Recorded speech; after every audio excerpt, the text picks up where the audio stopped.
안녕하세요. 오늘도 사용 설명을 찾아주셔서 감사합니다. 벌써 80살 넘게 산 것은 할만하다는 뜻입니다. 요즘 세상이 100세 시대라고 하는데요.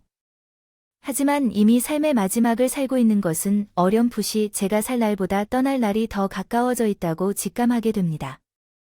원래 살아있는 모든 것들은 마지막에 있는 법인데요.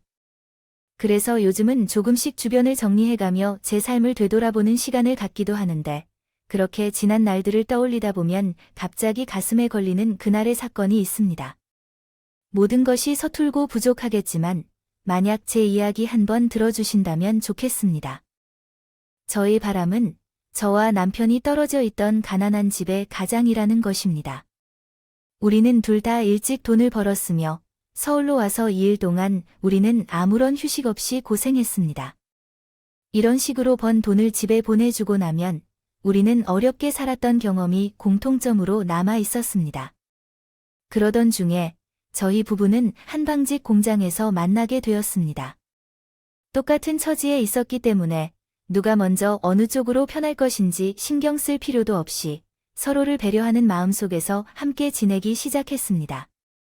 이 마음이 점차 커져 우리는 결혼을 하게 되었습니다.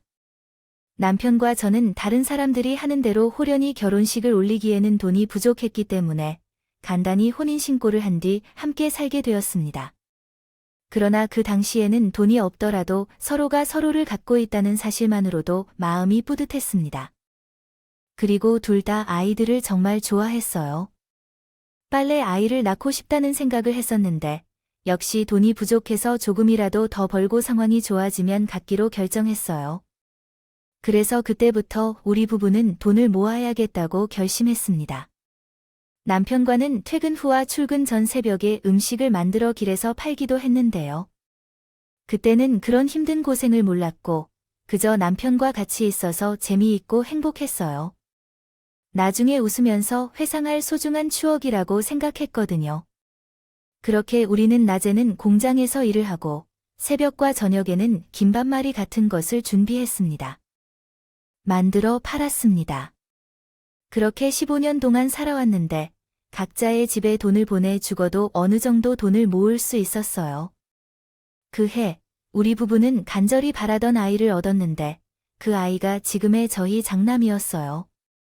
아들을 낳고 나서 전에는 아이 때문에 일을 그만두게 되었고 외벌이가 된 남편은 혼자였지만 책임져야 할 자식이 있어서 더욱 열심히 일했어요. 아무래도 둘이 벌다가 혼자 벌이가 힘들진 않았다면 거짓말이 아닐 거예요. 그래도 우리 부부는 큰 욕심이 없었어요. 버는 대로 쓴다고 생각하기 때문이었죠. 다행히 남편의 동생과 저의 동생들이 그때부터는 밥벌이를 시작하면서 남편에게 더 이상 각자의 집에 돈을 보내지 않아도 되었어요. 그러니까 그냥 없어도 될 대로 살 수 있었던 것 같아요. 그렇게 한 주선으로 함께 따라 다녀간 사이에 아이도 낳게 되었어요. 이제는 아이가 19세가 되었기 때문에 현실적으로 더 많은 것이 필요했고 남편도 더 많이 일하려고 했지만 공장에서 너무 오랜 시간을 일한 탓인지 마침내 폐암에 걸렸어요. 돌이켜보면 남편은 그동안 잔기침을 많이 했는데 둘째 아이들을 키우고 부족한 살림을 꼬박꼬박 쪼개다 보니 결국은 남편을 잘 챙기지 못했어요. 그런데 막상 남편이 질병에 걸려버리자 이 모든 것이 나의 잘못인 것 같아요. 얼마나 울었는지 모르겠어요. 여보, 그만 우세요. 당신이 운다면 너무 미안해하잖아요. 당신이 뭘 미안해해요. 저가 더 미안합니다. 당신 몸이 이렇게 다치고 있는지도 몰랐고 저는 그저 당신이 겪고 있는 힘을 이해하고 소홀히 대해왔어요. 그러지 마세요. 적은 돈으로 어떻게든 살아가려고 다 했던 걸 저야말로 제일 잘 아는데 정말 미안해요. 남편은 말을 하며 우는 모습은 보여주려 하지 않아서 머리를 돌려버려요. 그분도 자리 선생님께서 양쪽 다 무너져버려 이제 손을 놓아야 된다고 말씀하셨으니까 얼마나 버티고 싶겠어요? 하지만 버티고 싶지 않다는 게 미안하다는 말보다 더 뼈아프네요. 더니 말을 더 많이 했던 남편의 마음은 아무래도 괴롭겠군요. 지금도 남편을 생각하면 마음이 미어지는 것 같아요. 하지만 그때는 아직 똥 같은 아이들이 둘이나 있었기 때문에 마냥 손 놓을 수 없었고, 제가 돈을 벌어야 했기에 그때부터 시간 날 때마다 길거리에서 음식을 팔기 시작했어요. 돈이 없는 날은 주먹밥을 만들어 팔았고, 돈이 조금 있는 날은 남편이랑 그린 것처럼 김밥이나 만두 같은 것을 팔았어요. 그때 제가 걸어야 했던 거리가 얼마나 긴지 알아요? 태어난 지 얼마 안 된 둘째를 등에 업고 첫째를 잃어버릴까봐 제 옆구리에 털실로 묶어놓고 장사를 했었어요. 아무리 그렇게 힘들게 돈을 벌어도 또한 자꾸 부족하다고 느꼈어요. 그래서 결국 불안이라는 병을 구하려고 남편은 집에서 고된 삶을 마감하였습니다. 남편이 남긴 마지막 말도 미안해였어요. 그게 왜 그렇게 미안했는지 제게는 더 감사한 것들이 많았는데 남편은 허망하게 제 곁을 떠나고 말았습니다. 자와 아이들 앞에서 남겨둔 것은 여전히 삶을 고르는 특기라고 해야 할까요? 비상금으로 남겨두었던 집세로 그러던 중 남편의 책임을 지던 제가 될 것으로 생각하며 우리는 길거리에 앉게 되었어요. 상황이 최악으로 치달으면서도 그런 생각을 해본 적이 전혀 없었어요. 그래서 어느 날 너무 아이들에게 죄송했어요. 능력이 없는 엄마로서 어떻게 아이들을 키워야 할지도 몰랐어요. 고아원 앞을 서성거리던 적도 있었죠. 아직 제대로 말도 하지 못하는 아이들은 자신들의 엄마가 어떤 생각을 하는지도 몰라 하며 제게 끌려다니곤 했어요. 그럴 때마다 다짐했죠. 죽더라도 이 아이들을 위해 살다가 죽겠다고요. 전에는 어린 새끼들을 데리고 힘들게 버티고 버텼어요. 꿈도 많았고 자리를 구하지 못해 노숙을 한 적도 있었지만 새끼들이 있으면 아무리 힘들어도 의미가 있었어요. 그 후 친정집에 도움을 요청하여 단칸방 하나를 얻고 돈을 마련한 뒤 시간 나면서도 길거리에서 일해오던 거예요. 음식 장사를 본격적으로 시작했어요. 때로는 이것 그것을 아이들을 데리고 도망다니며 장사할 곳을 찾기도 했고 한때는 못된 사람들을 만나 팔아야 할 음식을 모두 땅바닥에 내치게 된 적도 있었지만 그때는 무슨 마음인지 그냥 먹고 살아야 한다는 생각밖에는 없어서 떨어졌었죠. 그렇게 7년이나 8년을 압착같이 살았어요. 그리고 저에게도 마침내 희망의 빛이 보이기 시작했는데 어느 정도 돈을 모은 저는 나이가 많아졌지만 쪽방에 하나 달린 식당을 얻을 수 있었고 그때부터는 더 이상 쫓기지 않고 마음 놓고 장사를 할 수 있게 되어서 아이처럼 세상을 다 가진 듯 행복했어요. 그대의 고민 끝에 강아지 국수집을 열기로 결정했는데요. 국수는 럽게 시작하기도 했을 뿐만 아니라 그때가 모두가 어려웠던 시기였습니다. 가격이 싸고 배불리 먹을 수 있는 국수를 원했던 사람들이 많았던 때였죠. 저는 무조건 저렴하고 많은 양의 국수를 팔기로 생각했어요. 그리고 그런 생각이 다행히도 틀리지 않았습니다. 열심히 정직하게 일한 그 언더턱의 국수집은 가격이 싸고 양도 푸짐하며 맛도 좋다는 소문이 퍼지기 시작했고 주머니 사정이 어려운 사람들도 몰리기 시작했어요. 그래서 저는 행복한 리희를 지으며 하루에 4시간 이상 잠을 자지 못하고 육수를 끓이고 국수를 삶아 팔았습니다. 그 국수 덕에 자식들이 대학까지 모두 배울 수 있었고 둘 다 20대 좋은 시절에 시집과 장가도 들 수 있었습니다. 그렇게 인생의 큰 숙제들을 끝낸 후 그 즈음부터는 제 인생이 조금씩 여유가 생기기 시작했습니다. 그리고 그제야 메뉴를 하나 더 만들고 싶어졌습니다. 남편에 대한 그리움으로 예전에 남편과 함께 만들어 팔았던 메뉴에 추가하게 되었고 다행히 국수와 만두는 잘 어울렸습니다. 어느덧 만두까지 사람들이 좋아해주면서 10년 뒤에는 그 맛을 잊지 못해 멀리서 오는 손님들이 손에 가득 포장해 가기도 했습니다. 그렇게 해서 저는 감사하게도 그 식당에서 넓은 네트워크를 가질 수 있었어요. 그래서 다달이 월세를 내며 시작한 식당을 제 명의로 소유할 수 있었고 자식들에게는 작지만 아늑한 아파트 한 채를 구입해서 주었습니다. 주변에서는 이렇게 저한테도 똑같이 자녀들을 돌봐달라는 말이 나오지 않았고 오히려 제가 살기 좋게 돈을 쓰고 사라고 권유하기도 했어요. 사실 그때까지도 전에는 식당에 딸린 방에서 생활을 해왔어요. 자녀들이 커서 기숙사가 있는 학교에 다녔기 때문에 집을 사는 생각을 크게 하지 못했는데, 이래서 이제라도 사람들은 집 있는 집 하나를 사라라고 권유하고 있었답니다. 식당에서 일하다가 살다시피 했기 때문에 그런 곳에 돈을 쓰고 싶지 않았어요. 그때 문득 이런 생각을 하게 됐어요.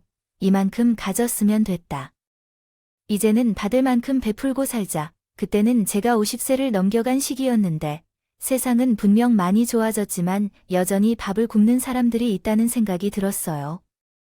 그래서 마음을 먹은 다음 날부터는 배고픈 아이들과 어르신들에게 공짜로 국수와 만두를 제공하기 시작했죠. 물론 거짓말로 공짜로 밥을 먹는 사람들도 없지 않았지만 동네가 워낙 작았기 때문에 그런 사람들은 자연스럽게 다른 사람들로부터 걸러지게 되더라고요. 그렇게 하다가 어느 날이었어요. 그날은 유독 추운 겨울의 아침이었어요. 그런 날에는 국수가 더 많이 팔리는 날이라 정신이 하나도 없었죠. 낡은 식당의 문이 열리자 몸집이 작고 깍 말라서 씻은 지가 언제인지 알 수 없는 여자아이와 남자아이가 들어왔어요. 저와 국수를 먹던 사람들은 일제히 눈살을 찌푸렸는데 그 악취가 지독했어요. 그런데 갑자기 1인 손님이 저를 불러 이렇게 말했었죠. 사장님, 우리 아랫동네에 사는 거지 애들이 천문 듣고 공짜 밥 먹으러 온 것 같은데 그냥 대처하세요. 한번 받아주면 계속 올 거예요. 아우디 냄새.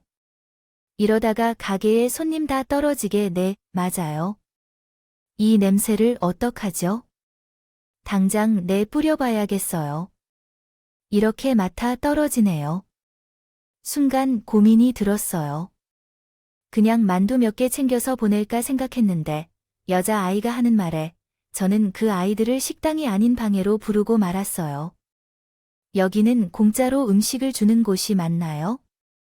저는 괜찮으니까 제 동대로 밥 한 줄 드려도 될까요? 밖에서 기다릴게요. 순간 식당 안의 사람들은 조용해졌습니다. 둘 다 분명히 며칠 전에 굴맛을 낼 것 같았는데 누나 마음이 너무 징그럽게 느껴졌어요. 그래서 니네 둘 다 이 방으로 들어와. 내가 금방이라도 따뜻한 국수 한 그릇 좀 가져다 줄게. 괜찮아?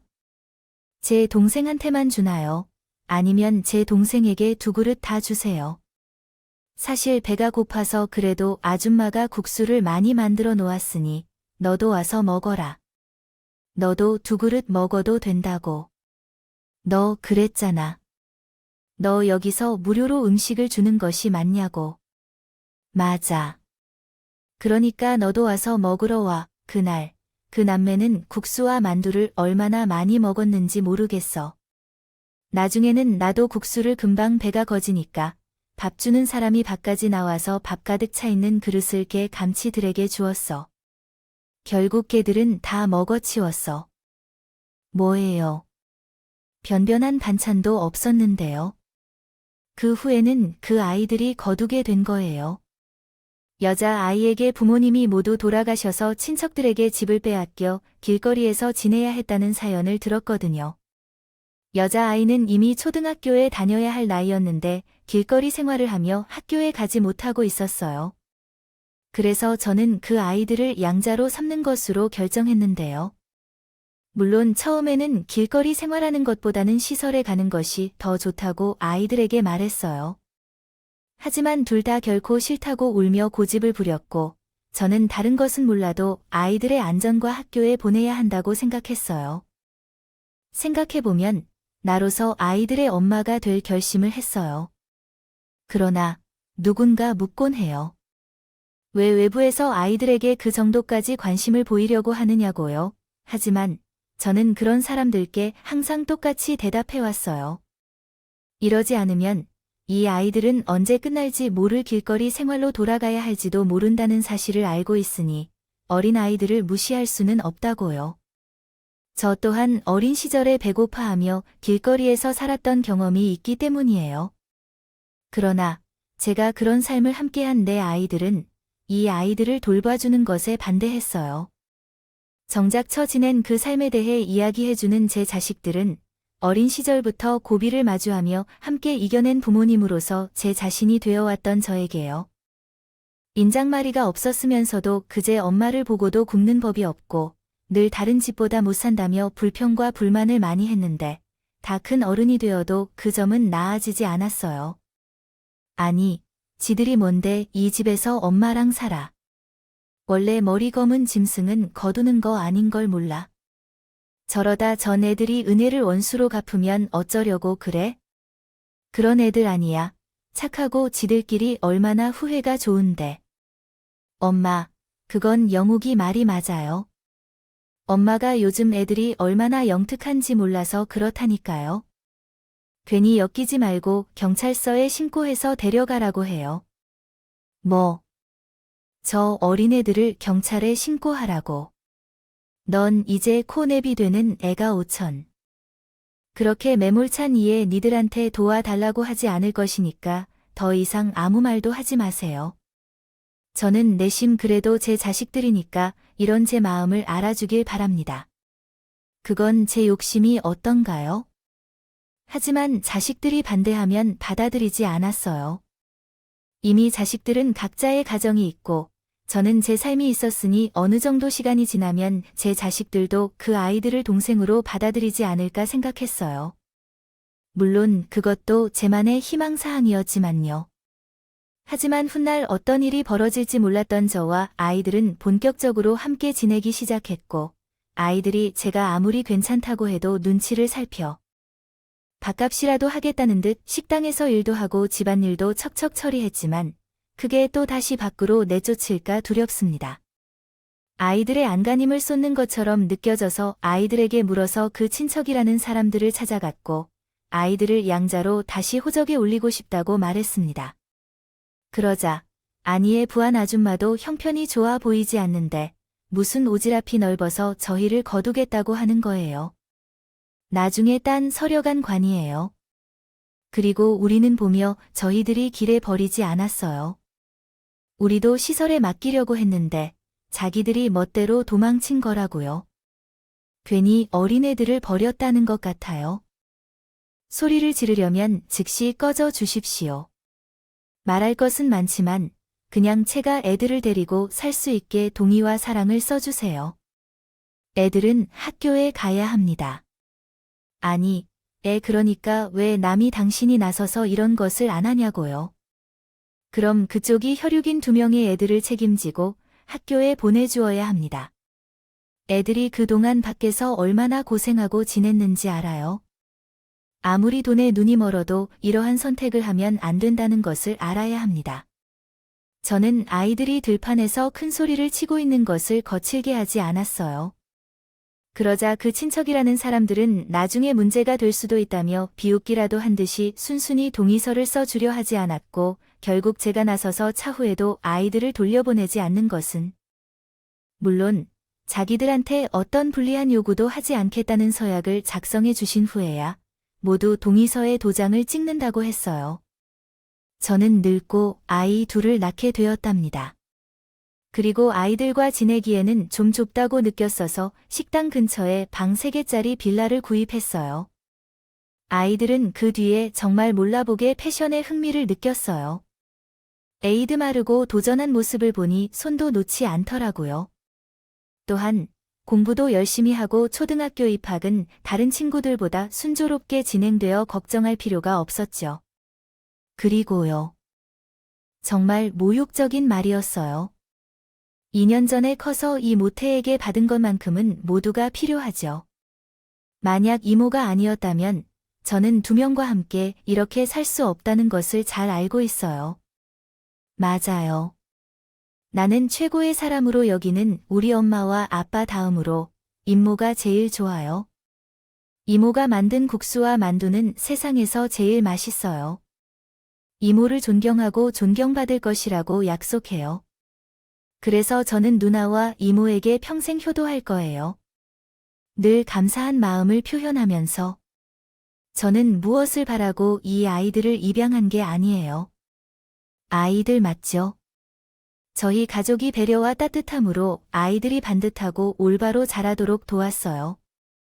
저런 일들이 있었어요. 그 아이들을 대학까지 모두 공부시켜 주었죠. 그 아이들은 제가 낳은 자식들보다 더 멋진 사람들이었어요. 한 명은 초등학교 선생님이 되었고, 다른 한 명은 의사가 되었죠. 시간이 흘러 그들은 저를 아들이나 딸처럼 부르기 시작했어요.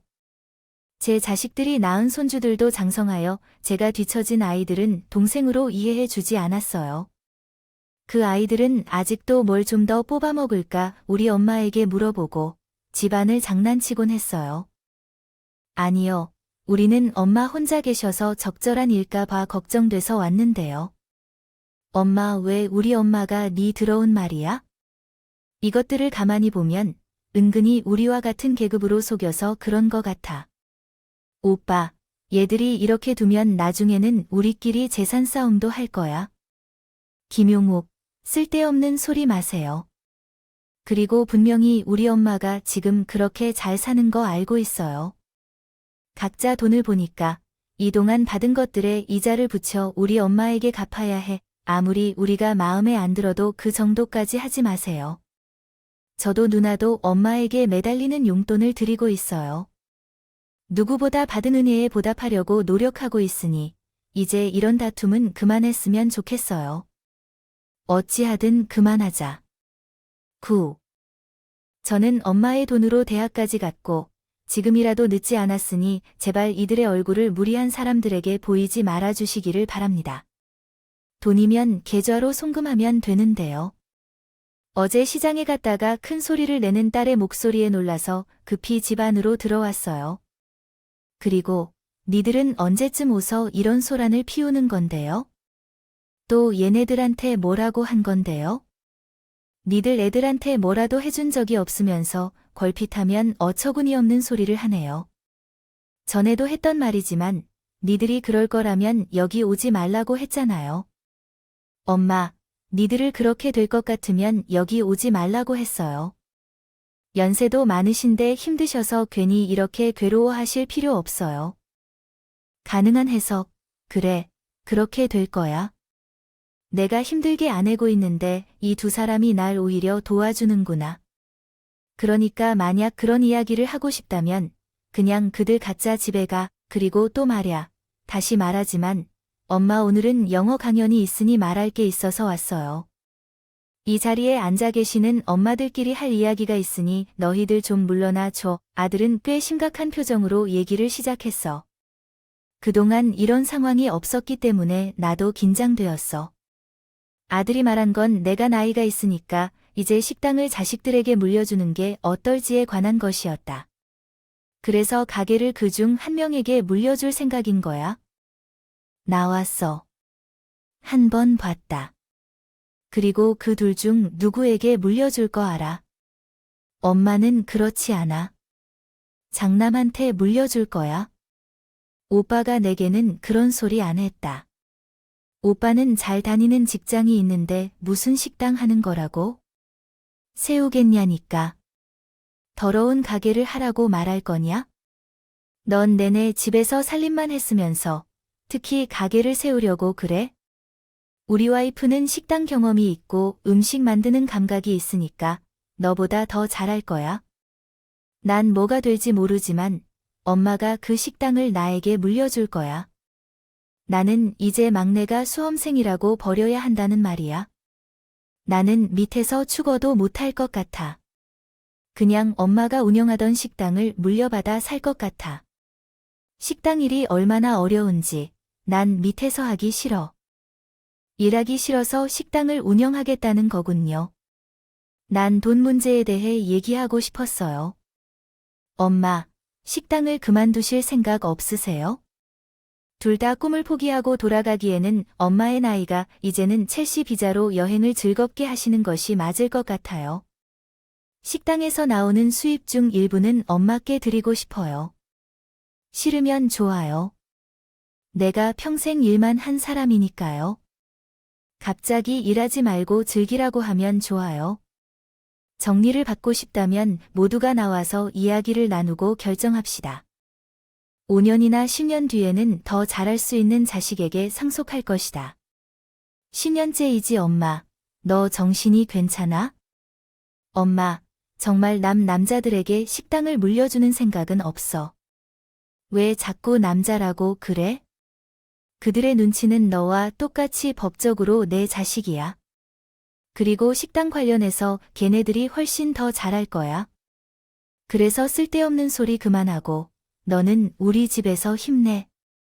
이거 봐요. 엄마 힘들다고 그러면서 그러지 말고 내일부터 엄마는 식당에 가서 뭐든 할 테니까 그렇게 알고 계세요. 뭐야, 그럼 나도 내일부터 식당에 가볼까? 엄마가 더 잘할 사람에게 양보하면 되는 거잖아. 응. 저는 딸의 말에 헛웃음이 나왔어요. 어릴 때부터 그렇게 식당 요즘 도구라고 말하면 바쁘다고 힘들다고 내리던 아이였는데 그렇게까지 식당에 나와서 일을 하겠다고 하니 제자 시키기에도 어처구니가 없더라고요. 그래서 일단은 크라라고 했어요. 며칠 고생하면 둘 다 나가 떨어지게 될 거니 생각했는데 제 딸은 예상대로 나가 떨어졌지만 식구들 중 가장 욕심이 많은 며느리는 제법 잘 해냈어요. 아들 말대로 책당 경험도 있고 머리가 좋은 것도 의외였죠. 그래서 한 번 기회를 주는 것도 나쁘지 않겠다고 생각했어요. 하지만 한 달이 지나고 대달리 지나니 조금씩 며느리의 얼굴빛이 달라졌고요. 달이 지나자 며느리는 돈을 주지 않으면서 제가 자기를 부양해야 한다며 아들에게 불평을 했다고 합니다. 급기야 아들은 딸 몰래 혼자 찾아와 회사에서 해고되었다고 말하며 도와달라고 저에게 사정을 했습니다. 아들이 눈물을 보이자 마음이 약해져서 이해한다고 하며 아들 내외에게 국수집을 물려주기로 했습니다. 대신 다른 책당에 저희를 하면 월급을 주는 걸로 약속했어요. 그러나 엄마는 왜 나에 대한 생각을 그렇게 안 해주는지 평생 오빠가 장남을 차별했던 것처럼 다시 그렇게 하고 있으며 언제 차별을 했다고 이야기해도 오빠에게 말해 놓았습니다. 내가 가서 오빠가 월급을 준다고 해서 같이 일해야지. 너도 일해서 돈을 벌어야지. 그게 월급이야 아니면 엄마가 운영하는 보통 식당도 있어. 그 동네에서 제일 많이 찾는 고객들이 있는 엄마의 국수집이야. 그냥 월급만 가져가라고만 했지. 솔직히 식당을 더 이상 운영하기 어렵다고 내가 그만두면 여동생은 이미 이름을 잘 썼어. 너 전에 그랬잖아. 잘하는 사람에게 맡기라고. 그래서 모르겠어. 결국 딸은 내 말에 더는 반대하지 못했어요.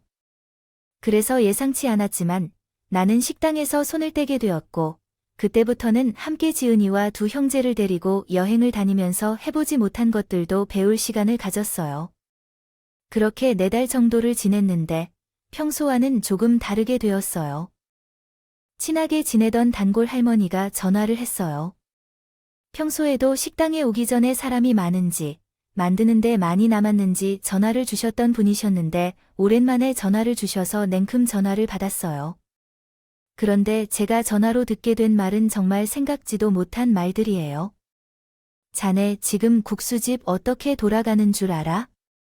낯도 편했고 값이 2배 가까이 올렸어. 게다가 며칠 전에 보이던 자네 아들이랑 우리는 코빼기도 보이지 않고 서빙하던 자네 딸도 마찬가지로 가게 없어. 동네 사람들은 이제 그 가게가 망하는 것 한순간이라고 하는데 자네 알고도 모른 척하고 있는 거야? 아니, 근처에 살면서 자기 가게가 한순간이라도 몰라야 하는 게 어딨어? 4번을 안 살펴봤다. 그래서 부담스럽다고 생각해서 일부러 그렇게 했는데 알겠어요. 알려주셔서 감사해요. 그 길로 걸어가다가 책가게에 갔어요. 그곳에서 할머니가 말한 대로 자식들이나 며느리는 없었고 아르바이트생인지 직원인지 손님으로 대해준 착한 젊은 사람들이 많이 있었어요. 메뉴를 보니 정말로 가격이 제가 생각한 것보다 높았어요. 게다가 식당 앞에 눈에 띄는 글이 쓰여 있는데 거기에 상당한 움직임이 없어 보였어요. 주인이 박게임이라고 적혀 있었는데 너무 놀랐어요. 너무 간절해 보여서 어쩔 수 없이 식당을 떠났는데 이런 방식으로 사업을 하는 건가요? 꿈에도 생각하지 못한 일이라서요. 그래서 저는 즉시 아들과 며느리를 식당으로 불러들였어요. 엄마, 무슨 일이세요? 식당에 왔는데 왜 너희들이 마음대로 가격을 올려? 게다가 내가 오랜 시간을 하던 봉사도 그만한다고? 그런데 식당도 이젠 예전과 다르죠. 공짜로 먹겠다고 하는 사람들만 북구장창 보니 어쩔 수 없었어요. 그래서 단가를 조정해봤더니 우리 집 국수와 만두는 짜도 너무 싸요. 이러면 매출이 어떻게 될 것 같아요? 맞아요. 엄마의 전에 하던 방식대로 작은 이윤으로만 운영하면 식당은 망할 거예요. 우리가 과도하게 인상한 것도 아니라고요. 그래, 그러나 너희들은 왜 가게에 한 분 걸어놓고 음식 만든 건 누가 하는 거야? 주방에 계신 엄마, 그렇게 제 운영을 참견하시면 어떻게 장사를 해야 할지 모르겠어요. 제가 어떤 식으로 운영하라고 물려주신 것이 아닌데요. 이제부터는 엄마의 참견을 끊고 제가 주는 용돈으로 편안히 살아가시는 게 좋겠지 않을까요? 계속 그러시면 제가 음식점 운영을 그만두고 명예 변경 서류까지 준비했는데 제출하겠습니다. 음식 장사는 신용이 뿌리내려야 하는데 단골이 줄어든다면 어떻게 장사를 이어나갈 건지요? 국수를 팔아도 이익이 없어서 두만강 고깃집으로 변신하려 했어요. 가게를 청소하고 손질하는데 신용대출까지 받아왔는데 지금부터는 막상 대출을 가져도 와서 이 식당 다시 달라고 시켰는데 어떻게 해야 하죠? 엄마가 손수 우리 큰아들 결혼식을 위해 허름한 식당으로 나오면 우리 아들이 기가 죽을 거예요. 그래서 이번에는 제대로 고쳐볼까 했는데 이번 일에서는 엄마라도 물러나야 할 것 같아요. 뭐야, 분명히 내가 도둑놈을 키워내면 법적으로 여전히 이 식당은 내 것이에요. 억울하다면 법으로 처리하든가. 내일부터 창살 뒤 고깃집이든 정육점이든 하든 다른 곳으로 가요. 그래서 한참 난리를 치고 다시 식당 일을 하게 됐어요. 단골 손님들께 몇 번이고 죄송하다며 머리 숙이며 예전처럼 식당을 되돌려 놓았는데 그런 사정으로 자식들과는 남들보다 못한 관계가 되어 버렸죠. 하지만 M이라는 게 무슨 죄인지 처음에는 굳이 별 생각이 없었는데 시간이 지나니 그때는 너무 지나쳤다는 후회가 찾아왔어요. 그리고 때마침 몸이 여러 곳에서 말썽을 피우기 시작했는데 손목과 허리도 아프고 다리도 붓는 게 예전처럼 장사를 할 수 없게 되었고 점점 마음도 약해져 가요. 그러던 어느 날 엄마 나야 엄마 딸인 영옥이가 오빠한테 들었어. 오빠도 뭐 지나치긴 했지만 엄마도 정말 너무 했더라. 그래서 뭐 너는 식당에 나오지도 않았잖아. 그야 나도 사정이 다 있어서 그랬지. 아무튼 아마 계속 우리랑 이렇게 안 되기를 바라요. 보고 살 거야 곧 있음 엄마 장총 결혼식인데 저는 순간 대답하지 못했어요. 누구보다 그러고 싶지 않다는 생각을 했었으니까요. 그리고 전혀 다른 생각하지 못했던 얘기를 꺼냈는데 엄마, 솔직히 오빠는 모르겠지만 나는 엄마한테 쭉 써왔어. 엄마 생각해봐.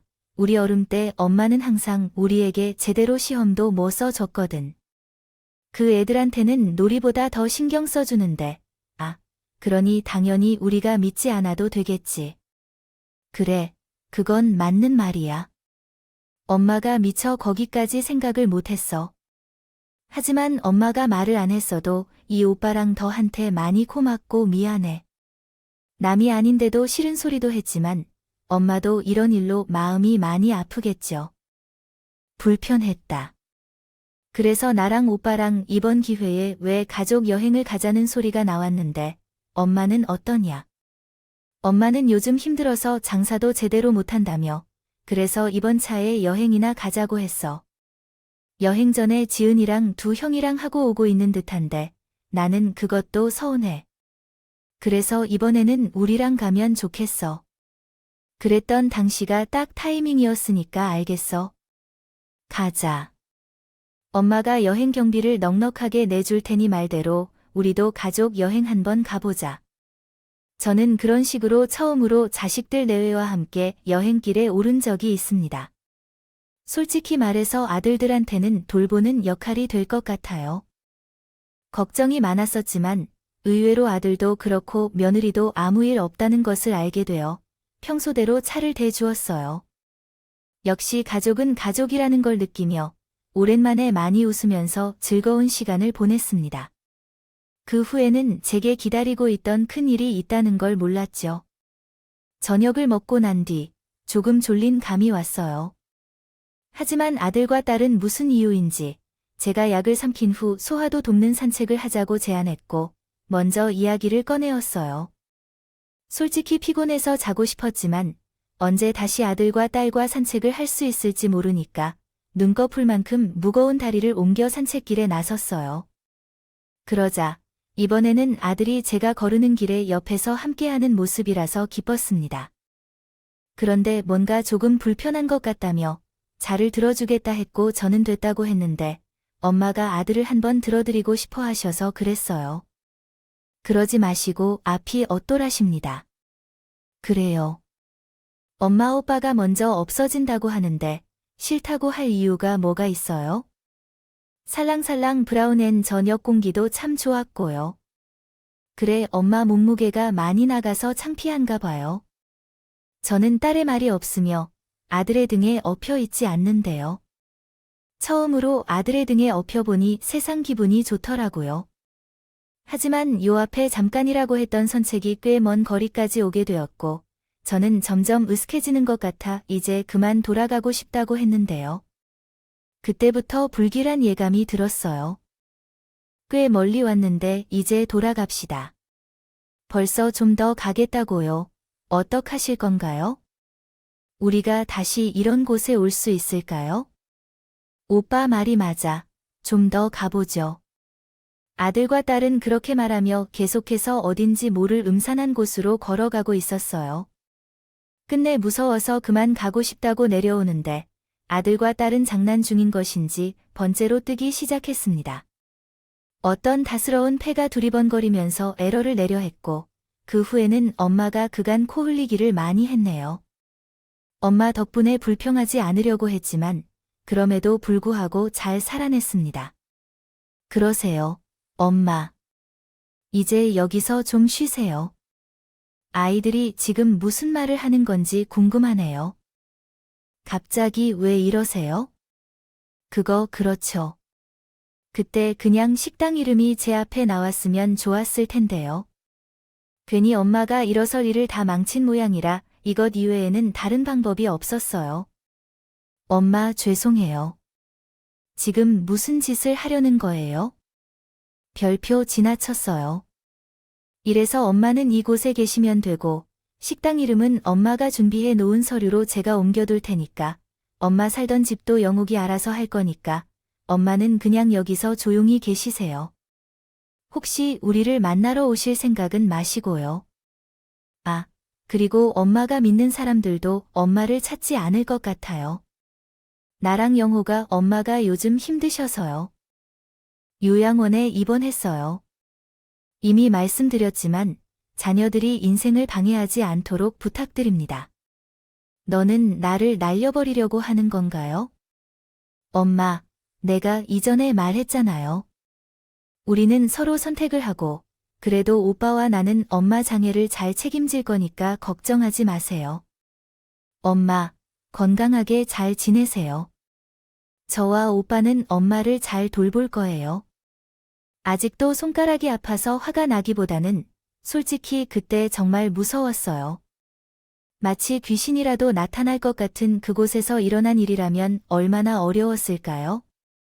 그날, 저는 정말 어린아이처럼 도와달라고 엉엉 울었어요.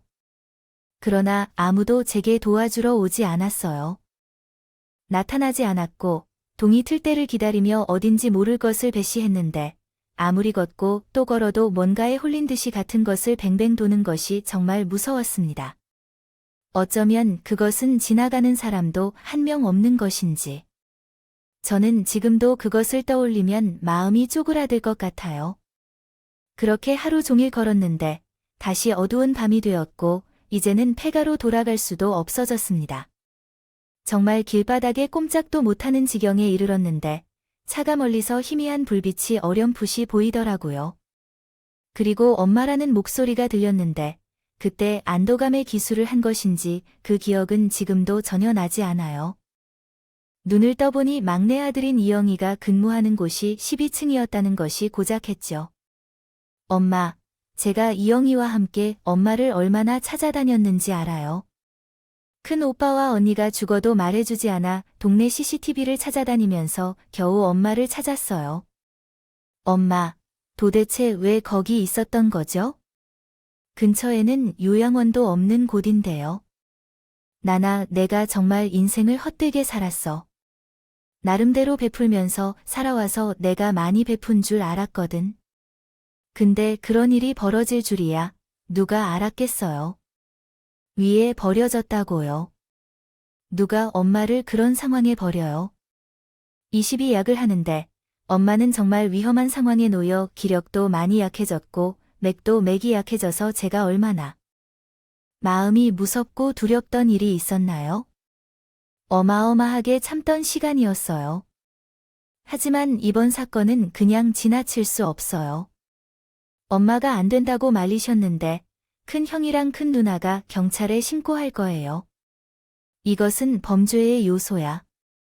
영아 엄마가 놀라셨다며 그 얘기는 나중에 하자고 했어요. 누나야, 벌써 일어났어. 우리도 도로에 버려졌을 때 얼마나 두려웠는지 알아? 하지만 우리 엄마는 아무도 없는 것에 당해버렸다고 해. 나는 결코 용서할 수 없어요.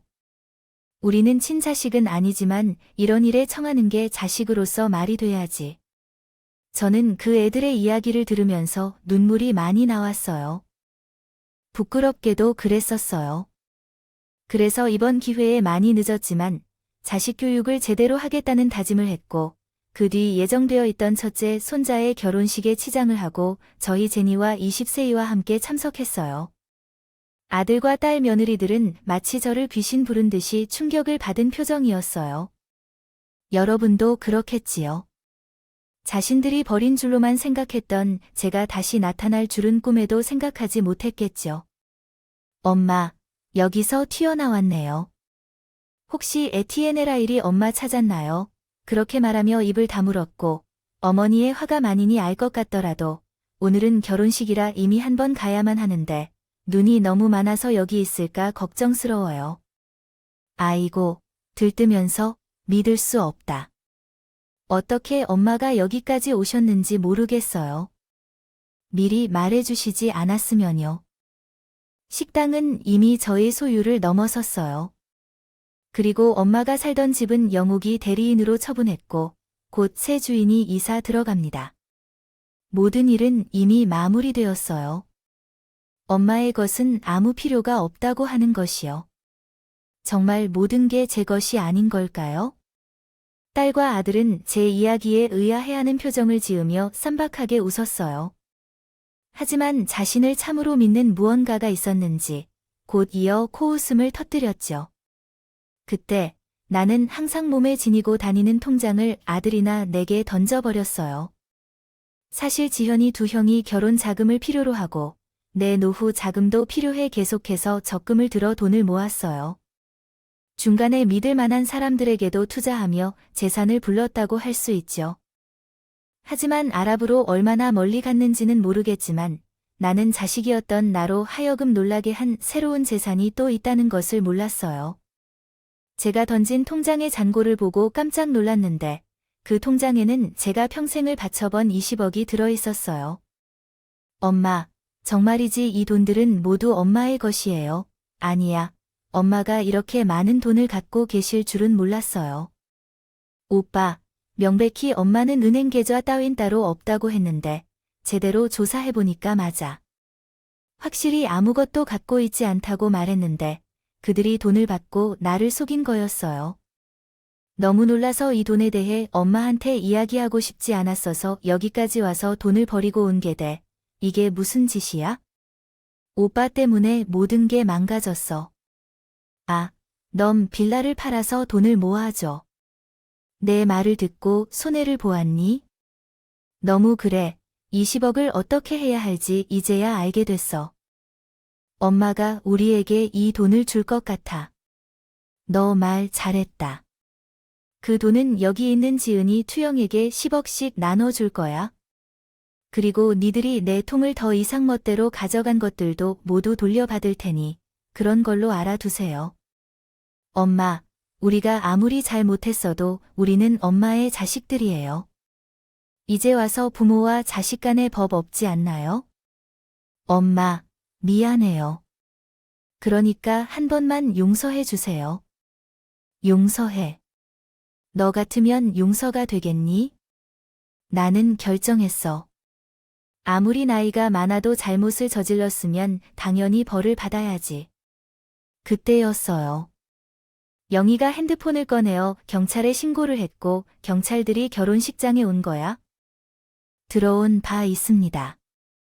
두 형제의 친구인 경찰은 모든 사실을 알고 아들과 딸을 연행하여 갔습니다. 결국 간접살인이 인정되어 아들과 딸, 그리고 며느리들은 각자 징역을 선고받았습니다. 또한 결혼식장에서 1차 결혼식이 열렸다가 장소 이동으로 망가지고 장소 이동 결혼식까지 말기도 없었습니다. 즉각적으로 상황을 이해하지 못한 사람들은 그에 대해 말했으나 저는 궁금합니다. 이와 같은 상황이 벌어지고 그런 생각을 할 수 있는 사람이 있을까요? 이를 통해 장소를 고려해보면 죄송합니다만 이러한 사고 또한 아들이 짊어져야 하는 죄라고 생각합니다. 또한 아들과 딸이 부정으로 넘겨받은 재산은 법적으로 저에게 되돌아왔습니다. 이러한 상황을 겪은 자식들로 인해 더 이상 사업을 하고 싶지 않은 마음입니다. 그 집에 살고 싶다는 생각도 없어졌다. 그렇다고 막내딸인 지은과 막내 아들인 이형이가 제가 주겠다는 돈도 필요 없다며 이제는 자기들이 저를 책임질 것이라고 자신한 집으로 데리고 갔는데 워낙 마음의 병이 깊어 힘든 시간을 보내다가 시간 나는 대로 그런 것들을 책임지고 돌볼 두 녀석 덕분에 조금씩 마음의 안정을 찾아갔다. 그리고 이 녀석들이 80번째 생일을 맞이한 제게 큰 선물을 줬다. 도깨비 방망이라도 생각했던 그동안 제 국수집에서 공짜 음식을 먹었던 몇몇 사람들을 초대한 것이었다. 저는 그저 음식을 제공했을 뿐인데요. 그들은 하나같이 제 덕을 통해 살아가고 있다며 저에게 고맙다고 말했어요. 그 순간 허전함이 사라졌다고 생각했고 모든 것이 무의미해 보이는 제 삶은 누구도 따라올 수 없이 보람찬 삶이 되었고 제 마음은 그 사람들의 감사 인사로 가득 찼죠. 이 아이들을 포옹하지 않았다면 어떻게 되었을까 하는 생각에 도중에 눈물이 흘러내리기 시작했습니다. 차 인생은 살면 살수록 어려워 보이는 것 같아요. 나이가 들어도 아직도 배울 것이 많아서 그런 것 같아요. 하지만 이제는 아무런 욕심도 없습니다. 가슴 아픈 기억이나 후회되는 순간마저도 우리 삶의 일부라고 인정하고자 합니다. 그리고 마지막으로 바랄 것이 있다면 이제는 많이 늦었지만 세상에는 찜한 것보다 더 귀하고 소중한 것이 많다는 것을 이제 자식들이 꼭 기억하길 바랍니다. 그대로 어쩌면 마지막이 될 수도 있을 것 같아 몇 글자 더 적어보자면 지혜나 투영이다. 니들은 평생 나에게 은혜를 갚겠다고 하지만 이미 니들은 그 이상을 나에게 준 고마운 자식들이라고 생각한다. 그때 이 엄마에게 와준 너무 고마워. 니들 덕에 내 인생은 참 따뜻했다. 우리 다음 생에는 정말 높은 곳에서 만나자. 이 글이 우리 아이들에게도 전달되었으면 좋겠다. 긴 사연을 들어주셔서 고마워요. 마지막까지 최선을 다해 건강하고 행복한 인생을 살길 바랍니다. 여러분, 사연 댓글에 응원과 현명한 조언을 부탁드립니다. 좋아요와 구독은 제게 큰 힘이 됩니다. 좋은 일 가득하시길 바랍니다.